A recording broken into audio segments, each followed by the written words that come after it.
Hi అండి. ఈరోజు మీరు ఏ అమ్మవారికి పూజ చేస్తున్నారో కమెంట్ చేయండి. ఏమేమి ప్రసాదాలు చేశారో కూడా కమెంట్ చేయండి. నేనైతే దుర్గాదేవి అమ్మవారికి అయితే పూజ చేస్తున్నాను. అందుకే ఈరోజు అయితే పాయసం, దద్దోజనం, శనగలు ప్రసాదం చేశాను. ఇంకా నిమ్మకాయలు చూశారు కదా, నిమ్మకాయలు అయితే అమ్మవారికి అయితే 11 నిమ్మకాయలు అయితే మాల కట్టాను. విగ్రహంకి 11 నిమ్మకాయలు, ఫోటోకి 11 నిమ్మకాయలు అయితే మాల కట్టి వాటికి బొట్లు అయితే మా ఆయన అమ్మవారి విగ్రహంకి ఇంకా దుర్గమ్మ ఫోటోకి అయితే నిమ్మకాయల దండ అయితే వేసాము. ఎర్ర పువ్వులు దొరకలేదనమాట, అందుకే ఇంకా గులాబీలతో ఎర్ర పువ్వుల మాల అయితే కట్టిన తర్వాత అమ్మవారికి తాంబూలం పెట్టేసి ప్రసాదాలు పెట్టేసి దీపాలు కూడా వెలిగించేసి నిన్న వీడియోలో చెప్పాను కదా, ఈ రోజు అయితే 3 ప్రసాదాలు అయితే చేద్దాం అనేసి అన్నాను. కాబట్టి ఈ రోజు అయితే 3 ప్రసాదాలు చేసి అమ్మవారికి నైవేద్యంగా పెట్టిన తర్వాత అయితే ఇంకా అష్టోత్తరం వేసాను అనమాట. దుర్గమ్మ అష్టోత్తరం వేసుకొని కుంకుమ పూజ అయిపోయిన తర్వాత ఇంకా కొబ్బరికాయ కొట్టి హారతి అయితే ఇచ్చేసాను. ఇంక ఈ రోజు వచ్చేసి నేను కింద వినాయకుడి దగ్గరికి వెళ్ళి ఇంకా చక్కగా ఇంకా అక్కడ కూడా ప్రసాదాలు పెట్టి పూజ అయిపోయిన తర్వాత కిందకి వెళ్ళి ప్రసాదాలు పెట్టిన తర్వాత ఇంకా నేను అమ్మవారి గుడికి వెళ్తాను కదా ప్రతిరోజు. అమ్మవారి గుడికి అయితే ఈరోజు వెళ్ళలేకపోయాను.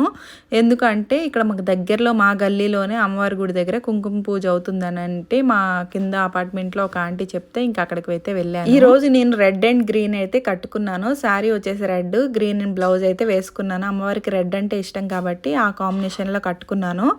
సో ఇంకా అక్కడికి వెళ్ళిన తర్వాత ఇచ్చేసి ఇంకా చాలా వరకు అయితే ఆ లేడీస్ అందరూ కుంకుమ పూజ ప్రతిరోజు చేస్తున్నారంట. మాకు ఇంటికి దగ్గరలో, కానీ నేను అక్కడికి వెళ్ళకుండా ప్రతిరోజు వెళ్తున్నాను కదా, అక్కడికైతే వెళ్ళాను. ఇంకా అక్కడ ఏంటంటే నేను ఈ ఆంటీ చెప్పగానే ఇంకా అన్నీ నేను కుంకుమ అన్నీ తీసుకొని వెళ్ళాను. ప్లేట్ అనేది తీసుకొని వెళ్ళకపోతే అక్కడ ప్లేట్ ఇచ్చారనమాట. మొన్న చేసినట్టే తమలపాకులో రూపాయి కాయిన్ పెట్టి పువ్వు పెట్టి ఇంకా కుంకుమ అభిషేకం అయితే చేసాము. కుంకుమ అర్చన అయిపోయిన తర్వాత అమ్మవారికి ఈరోజు యాపాకులు ఇంకా దండ, నిమ్మకాయల దండ అయితే వేశారు. తమలపాకు యాపాకు కలిపి దండ అయితే వేశారు. అక్కడ అమ్మవారి విగ్రహంలో తవుకులో పెట్టి ఇంకా కుంకుమ పూజ అయిపోయిన తర్వాత హారతి అయితే ఇచ్చారు. ప్రసాదాలు నైవేద్యం పెట్టారు.